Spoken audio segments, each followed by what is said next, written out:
안녕하십니까, 천은공입니다. 2019년도 다 양띠 오늘 해운년의 운세를 말씀드리겠습니다. 양띠들은 올해는 작년에 고생들을 좀 하셨어. 왠지 모르게 마음고생도 하고 어수선했고 이동 변동들을 막 분주하게 움직이느냐고 올해 양띠들의 무술년에는 많이 힘들으셨고 수고를 많이 하셨어. 그래도 올해 기해년에 들어서는 뭔지 모르게 몸 컨디션도 괜찮고 기대치들이 있단 말이야. 기대치들이 있기 때문에 올해는 비교적 내가 생각했던 거를 이뤄가는, 부딪혀서 이길 수 있는 그런 해운년이니까 그래도 나이 들 때마다도 틀린 게 있지만 그래도 우리 양띠들이 괜찮아요. 크게 문서를 지거나 막 이거는 아니더라도 그래도 융통성 있게 자기가 손해를 안 보는 쪽으로 득을 보는 해야. 그렇기 때문에 양띠들 같은 경우는 올해는 또 우리가 또 걱정거리는 뭐냐면 이렇게 좋다 해서 또 사고 치는 경우가 있거든. 사고 치는 경우가 있으니까 그걸 좀 조심하시면 되고. 자, 신미생 29. 어쨌든 아홉수가 꼬리표 마냥 붙었는데도 그래도 처음에는 좀 뭔지 모르게 29들이 분주해.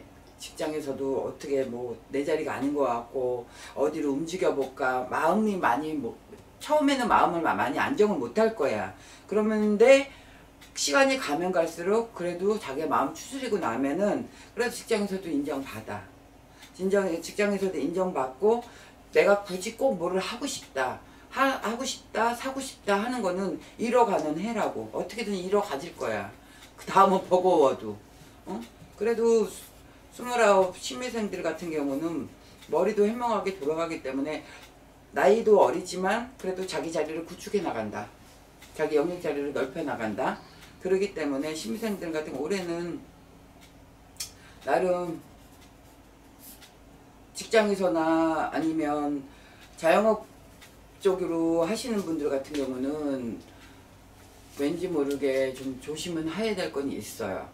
그게 뭐냐면 사람으로 얽히고 사람과 사람끼리 이게 어떤 거래 이런 거는 좀 조심해야 될 부분이 있고, 그것만 조심한다 그러면 괜찮아. 응? 그리고 41 김희생 욕심은 굴뚝 같아.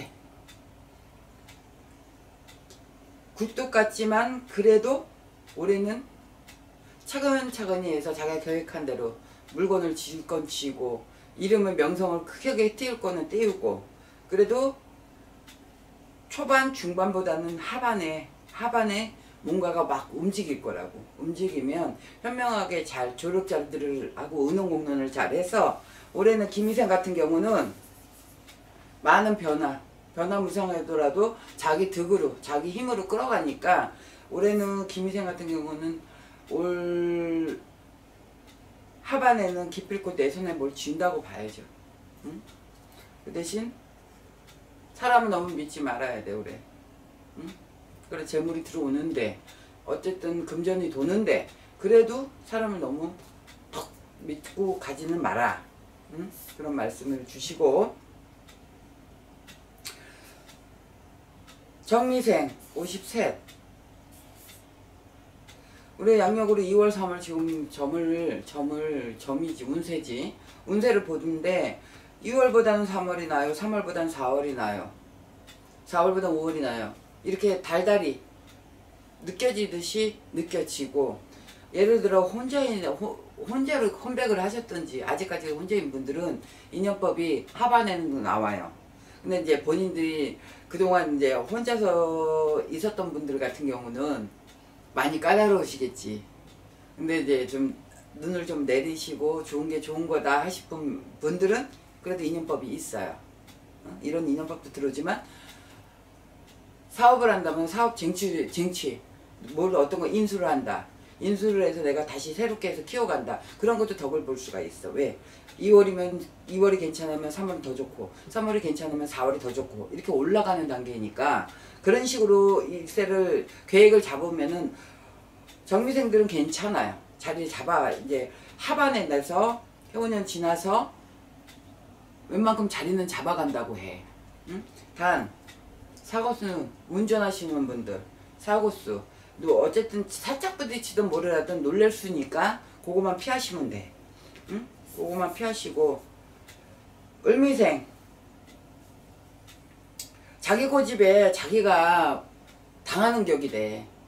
응? 그렇다고 웬만큼 기반을 잡혔는데 어떤 사람으로 인해서 금전거래나 약속 같은 거 이런 거를 해서 낭패 볼수야. 응? 낭패를 보니 그래도 될수록이면 경기도 어려운데 금전거래나 사람으로 인해서 대신 심부름을 하는 거나 어떤 거에 대해서는 조심을 하셔야 돼. 하셔야 되지만 내가 생각지도 못하게 크게든 작게든 조그만 거라도 사고를 쳤으면 하반기에는 애태우면서 발 동동 굴어가면서 해결은 되는데 굳이 그런 고생을 할 이유가 없다는 거지. 조금만 더 내가 현명하게 생각하면 피해갈 수가 있는 방법이 있는데 그렇게 해놓으시면 을미생 같은 경우는 딱히 좋다 딱히 나쁘다 이게 아니라 그래도 내가 어느 누구한테 휘둘리질 않은 해운년이 돼버리면 그래도 본인이 맘먹은 거는 된다고. 본인이 자복자복 자영업을 하시던 사업을 하시던 어떤 기관에 계시던 어떤 직장에서 다른 새로운 자리를 일터를 알아보든 어찌됐든 그래도 안 되는 것 같으면서도 하반에는 그래도 좀 늘어진 듯 하면서 그래도 조그맣게는 인사를 받는다는 얘기예요. 응? 개미생 77 그래도 요 77이라는 요 노년성주만 요거만 잘 넘기시고 나면은 장수하셔. 장수를 하시는 대신 복잡하게 사업하는 자손들이 있거나 어떤 학교를 들어가는 데에 대해서 관여를 하시면 오히려 병을 앓으셔. 이거를 어떻게 해줘야 될까. 양떼들이 될수록이면 자기도 이익을 하고 철두철미하게 자기 자신을 잘 따져본다고 생각은 하는데 그래도 보면 마음들이 약해서 남한테 먼저 베풀고 혼자 소갈이 하는 격이야. 응? 그러니 70대 개미생 같은 경우는 아무리 괜찮고 그래도 일단 나 먼저 생각해라. 자손이든 하여튼 알아서 다 해결된 알아서 답답해도 자기 인생이고 자기 길이니까 풀어가는데 어른으로서 좋은 한마디만 하지 그거에 대해서 책임지려고 나서지는 말을 하는 거지. 응? 그렇게 해서 가다 보면 양띠들은 올해 뭔지 모르게 광대하고 복잡하고 어수선하지만 그래도 자기 거는 쟁취하고 알뜰하게 챙겨 먹는 애야. 알뜰하게 챙겨 먹으면서 그래도 득되는 쪽으로 자기가 자꾸 방향을 제시를 하고 끌고 가니까 올해 양띠들은 괜찮다고 볼 수가 있습니다. 네, 감사합니다.